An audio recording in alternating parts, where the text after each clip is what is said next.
Despite the ease with which technology allows us to stay constantly connected, there's just something special about receiving a handwritten card in the mail. A nonprofit organization based in Arizona has embraced this creative practice in a very big way. On this episode of the Wendy Crafts podcast, you'll hear how donated handmade cards are being shared to millions of people and how you can help.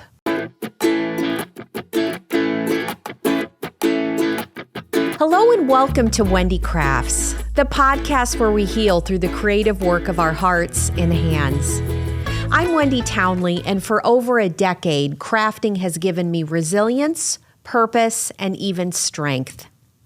Today, we're exploring the powerful impact of handmade kindness with the Creative Kindness Foundation.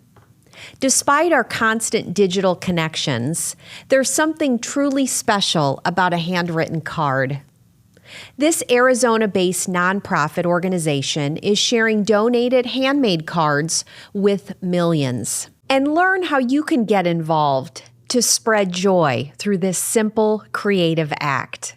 Well, welcome to the Wendy Crafts podcast. Today, our guest is Megan Stahlecker with the Creative Kindness Foundation. This is an organization whose mission who resonates with me very deeply. And once I learned more about the focus of what you do, who you serve, and how you get crafters like me involved, I knew I wanted to have a deeper conversation with you, Megan, and learn more about your work. So thank you so much for being here today. We really appreciate you taking the time, and I'm excited for our audience to learn more about how they can get involved. Yeah, it's a pleasure. Thanks for having me. Absolutely. Well, first question off the bat is when we think about creativity and our creative hobbies, why do you suppose so many of us, myself included, turn to crafting as a way to help others? We know how much we love crafting just for ourselves and to give gifts and make beautiful things for family and friends. But when there's a great need, in our family, workplaces, even in our community, crafting seems to be a common response. Why is that? Yeah, that's a great question. I truly believe it's one, people love to do it. There's a passion for crafting. And anytime you can take something that you're passionate about and love doing and turn it into a way of giving back and making others feel great, well, then it's just like this compounding feeling, right? Where the crafter feels great, the recipient feels great. And innately, humans we're creatures that need each other, right? We need community. Mm-hmm. And so it's a way for us to give back to one another. And crafting is just such a great outlet to express ourselves in a tangible way where mm-hmm. sometimes words don't feel right or we don't know what to say, but we can pour ourselves into this craft and create something beautiful that we feel really good about, and then we give to somebody else and they can feel really good about it as well. And it mm-hmm. brings them so much joy to receive something that they know somebody has spent so much time and love yes. making and creating. So crafting is just it's an outlet. It creates endorphins for us, makes us feel good. Mm-hmm. Yes, so true. Yes, there's multiple. And I definitely agree with what you're saying, because when I'm in my craft room working on something for a project, if it is a sympathy card or a project for a friend who's going through a really hard time, there is something to be said about the time I'm taking and knowing that it will brighten someone's day. And you're so spot on, Megan, because when people receive something that is handmade, it helps to make them feel better, but they also will recognize that it is handmade. And that's even an extra level of support and love that crafters like us give to other people. It's nice to get a gift card to a coffee shop as a thank you or as a get well soon gesture, but when it's something handmade, regardless of how long it takes the maker, the crafter, I think it's always very well received. So spot on that with that community. When we think about our own creative pursuits, and I know kind of how they impact me. I'd love to hear your thoughts on how crafting improves the mental, emotional, maybe even the physical health of crafters ourselves when we're working on something. So we know when we're making a project to give someone going through a challenging time, but how does it help us when we're even struggling a little bit? We all need an outlet. We all need to find ways to manage our emotions. The beauty of being human is that we have these amazing emotions and we can feel so deeply, but it's also like sometimes what is our outlet for that? And crafting and creating is a way to really just kind of shut off that thinking. Sometimes it's so hard to quiet our minds, but when we really focus ourselves into something that we love doing and spending time on, and a way to be creative, really that creative side also is just such a way of kind of turning off that thought for a little bit and allowing yourself to just be in that moment. And I think it's so important to find ways that you can just be in the moment with something, do something that you enjoy, something that you love. It honestly creates and sends hormones. It creates endorphins, which is our feel-good hormone, and literally makes us feel good to do things like crafting. And so that helps from the mental capacity. And I think in the moment when you're doing it, you have that. But then again, if you take that craft and now you gift it to somebody else, there's that other hit of enjoyment when you see them receive that gift, or you know that somebody in need is getting your gift and it's making them feel better. Well, now that's just multiplying, and that feel good hormone is just, continues going. So I think it helps from that sense. And then from a physicality sense, it gives us something to do. It gets us using our mind. It gets us physically moving. We hear some of the most incredible stories from our volunteers and crafters that are doing things for creative kindness. We heard from a crafter the other day who has been sick and has been in the hospital, and said that, one of the few things that they're still able to do is make cards and to craft, and that's what's keeping them going. So hearing stories like that is just like you hear it, and it is the thing that sometimes is keeping people going, is being able to craft and do something that they love, even when they are going through something like, extended stays in the hospital or dealing with whatever they're dealing with. Yeah, it's very real. Like our feelings, when we feel them, they can be very big. Our thoughts can be very big as well. And it's true. We're experiencing them, and there's so many ways to deal with it. And scrolling on our phones is not always the best solution. If you're shopping or for scrapbooking supplies, then I'm okay doing it. But otherwise, there's really creative outlets to do that. And you saying that reminded me of an experience I had during the first several months of COVID. I had my annual physical with my doctor, and I've been a crafter for so many years. And I remember this was the first time my doctor asked, like, well, how are you doing mentally? Like, it was just my annual physical, and we've never talked about it before, and we're sitting masked up. And I said, actually, Dr. Fulton, I'm doing okay, because like I'm scrapbooking and I picked up knitting again. And she kind of smiled. And I remember she said, I'm hearing that from all my crafters, that like, yes, we were not all at peace during the first parts of the pandemic, but crafters like us were able to kind of find the solace and a little bit of peace and quiet in our craft because we were stuck at home. So it's validating to hear you say that. And it's tough when you think about people who are especially going through a health crisis, and that's the crafting is what brings them the joy. And if that's, in a modest approach, all they have, then all the more reason that to speak to its importance in our lives, as it has been for generations. Yeah. Yeah, it's big. You touched on this a little bit already, and this is something selfishly that I have struggled with in the past, is especially when a friend or coworker or someone I know has gone through it, like a pretty intense loss, and just saying you're in my thoughts and prayers doesn't feel like enough, and sending flowers, although meaningful, important, can be very expensive. I will put together, a beautiful, but sometimes even elaborate sympathy card to mail someone. And I feel in that place, I'm able to kind of share my sympathy and even at times even kind of be praying and thinking about the person while I'm working on that. Talk a little bit about how that approach, whether it's a card or putting together a memorial project for the person who's been lost or a scrapbook page, really replaces the sentiments that we have when we don't always have the words, especially when our sentiments, we want them to be known to the other person sooner rather than later.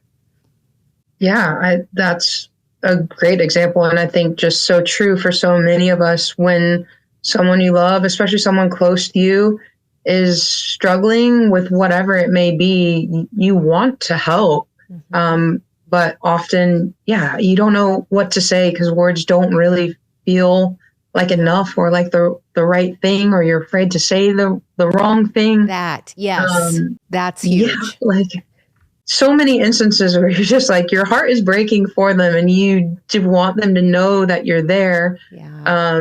And I think that's a part of it too, is you can craft and then make this tangible thing again that not only tells them, but shows them how much you care and that you're there for them, and them receiving that, they know again that you're there for them. You were thinking about them. You weren't thinking about them for a moment of time, or when they were physically with you and you gave them the words of encouragement or whatever it may be, but you were thinking about them enough to take time out of your day to sit down, to make something for them that will help them as they're going through whatever they're going through. And then I think the beauty of that too is so many people then hold on to those things and find them again later in life. They have a way of resurfacing later at moments when you again need that reminder that people are there for you.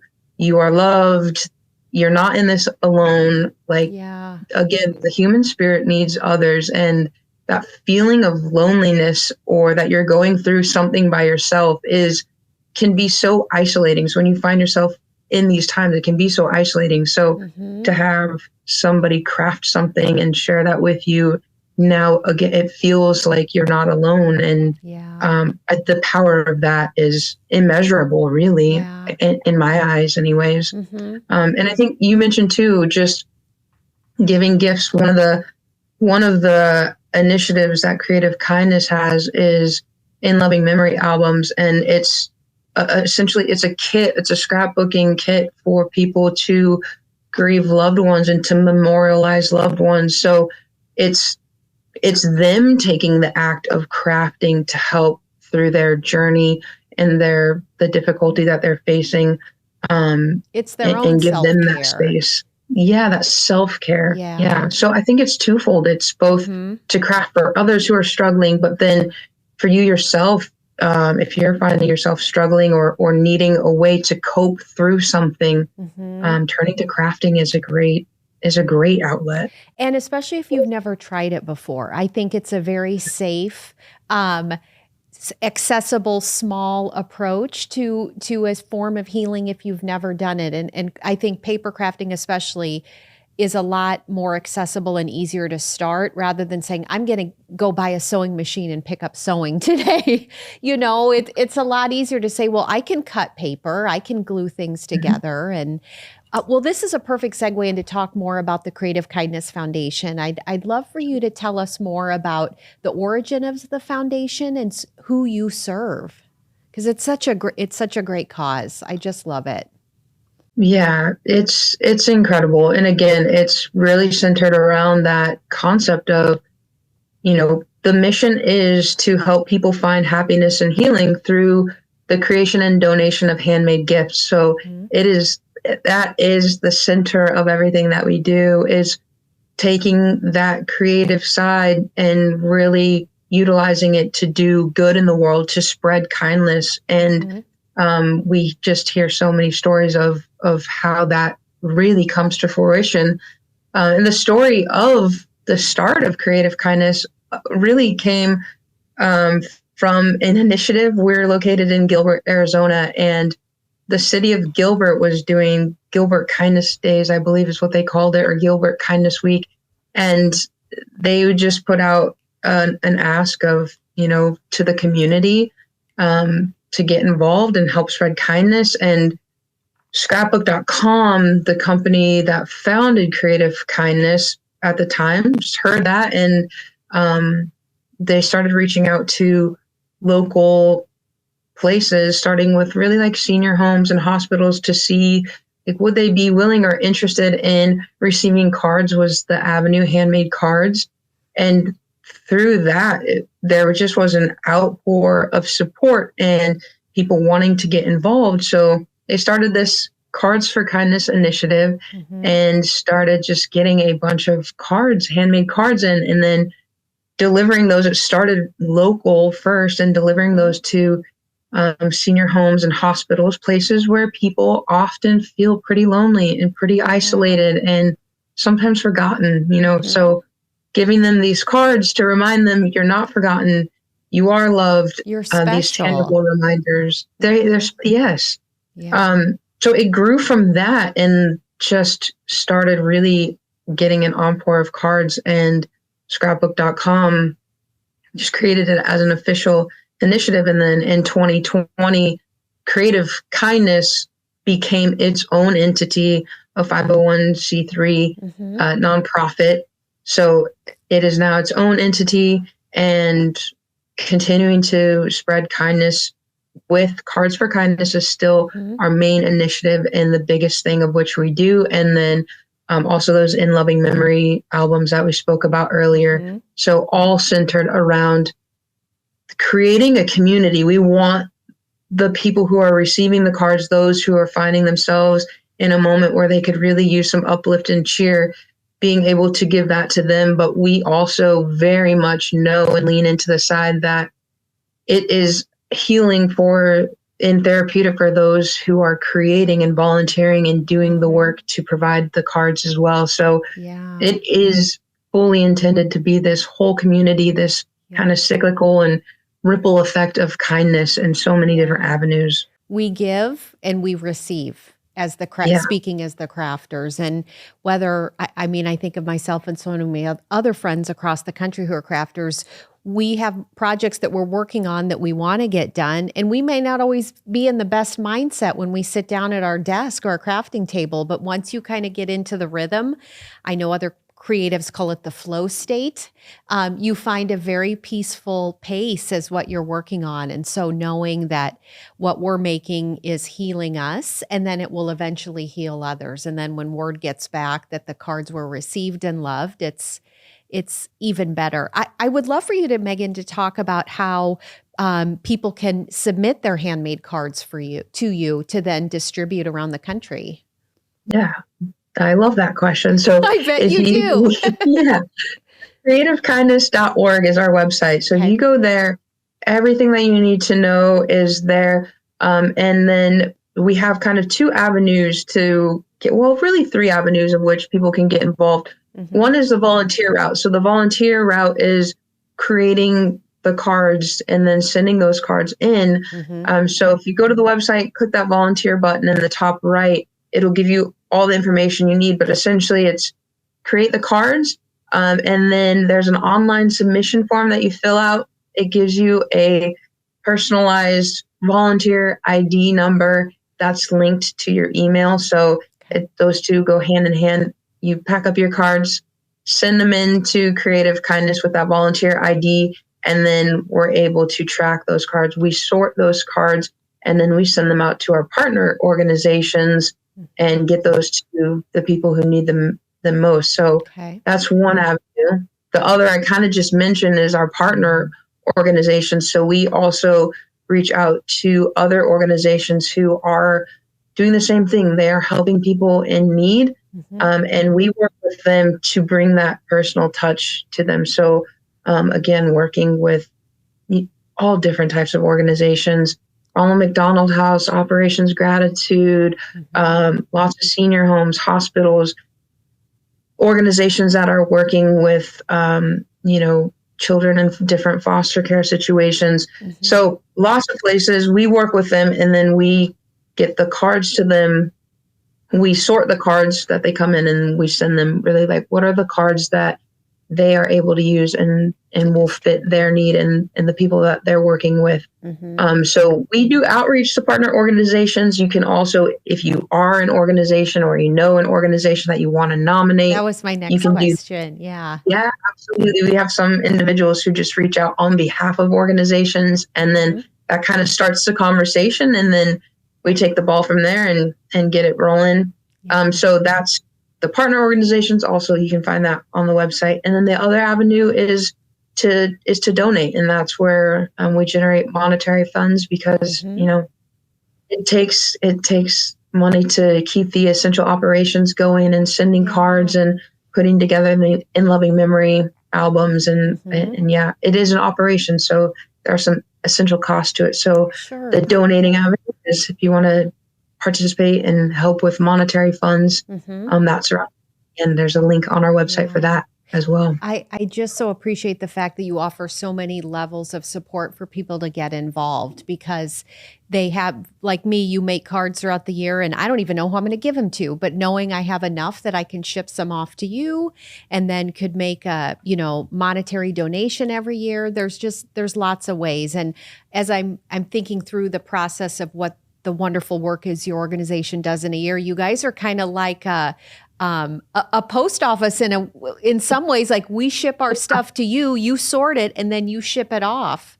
And we know, from the success stories that you've already shared that it's really making a difference in people's lives. Okay, Megan, well, next question for you is let's talk about the numbers, the number of impact that you're reaching across our community. I'd love to know more about how many cards you've received and distributed in the time the foundation has been in existence. That is one of my favorite things to talk about because it's astonishing the number of cards that we get in.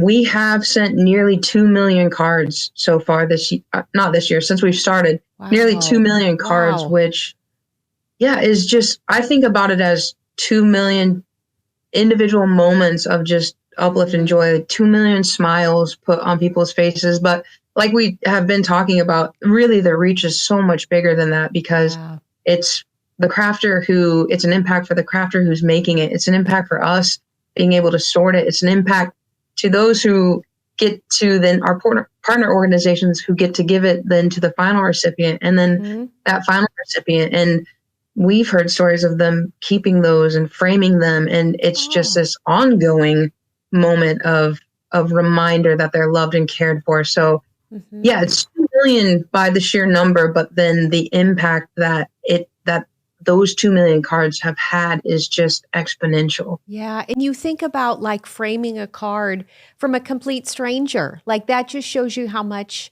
they felt loved and how much I think they needed that.